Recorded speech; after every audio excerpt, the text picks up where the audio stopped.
पाहणार आहोत, मात्र नवनाथजी आपल्याकडे येतो राजकीय प्रश्न घेऊन. काय होतंय नवनाथजी, तरुण मतदार आगामी निवडणुकांचं केंद्रबिंदू ठरत असल्यानं हा संवाद राजकीय दृष्ट्या किती महत्त्वाचा ठरू शकतो असं वाटतं?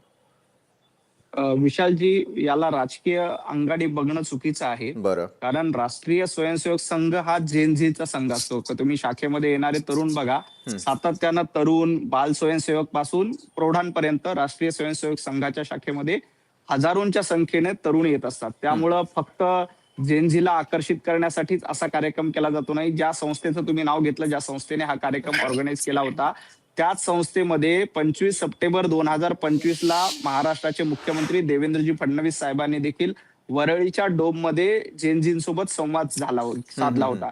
त्यामुळे आता जेनझींचं आंदोलन झाल्यामुळं भारतीय जनता पार्टी, राष्ट्रीय स्वयंसेवक संघ यांना जेनझीची आठवण झाली हे म्हणणं अतिशय चुकीचं आहे. 25 सप्टेंबर 2025ला साधारणतः वर्षभरापूर्वी देवेंद्रजींनी याच संस्थेच्या माध्यमातून तरुणांशी संवाद साधला होता आणि राष्ट्रीय स्वयंसेवक संघात तर शेकडो बाल स्वयंसेवक, तरुण स्वयंसेवक हजारोंच्या संख्येने आहे. ते सातत्यानं ही प्रक्रिया चालू असते. अखिल भारतीय विद्यार्थी परिषदेचा मी कार्यकर्ता होतो. अखिल भारतीय विद्यार्थी परिषदेचं तत्व होतं, आजचा विद्यार्थी हा उद्याचा नागरिक नाही, तर आजचा विद्यार्थी हा आजचा नागरिक आहे. ही भूमिका सातत्यानं विद्यार्थी परिषदेची असते, संघ परिवाराची असते, भारतीय जनता पार्टीची असते. आणि जोपर्यंत भारतीय जनता पार्टीचा प्रश्न आहे, तर पंतप्रधान नरेंद्र मोदीजी फर्स्ट टाइम वोटरच्या जीवावरच निवडून आलेत.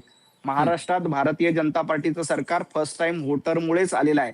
सातत्यानं फर्स्ट टाइम वोटर 2014लाही भाजपसोबत होता, 2019लाही भाजपसोबत होता आणि 2029ला देखील तो भारतीय जनता पार्टी सोबत असेल. काही लोकांनी आपला राजकीय अजेंडा साधण्यासाठी विद्यार्थ्यांच्या खांद्यावर बंदूक ठेवून दिल्लीच्या जंतर मंतरवर आंदोलन केलं आणि आपली राजकीय पोळी भाजण्याचा प्रयत्न केला. हे इथल्या जेनझीने ओळखलंय, तरुणांनी ओळखलंय. त्यामुळे हा तो त्यांचा अजेंडा आहे की आपल्या स्वतःच्या पुढच्या पिढीचं राजकीय वातावरण सिक्युअर करायचंय. म्हणजे कुणाला तर काँग्रेसला राहुल गांधींची चिंता आहे, राहुल गांधींचं राजकारण सेट करायचंय, त्यासाठी ते विद्यार्थ्यांचा उपयोग करतायत.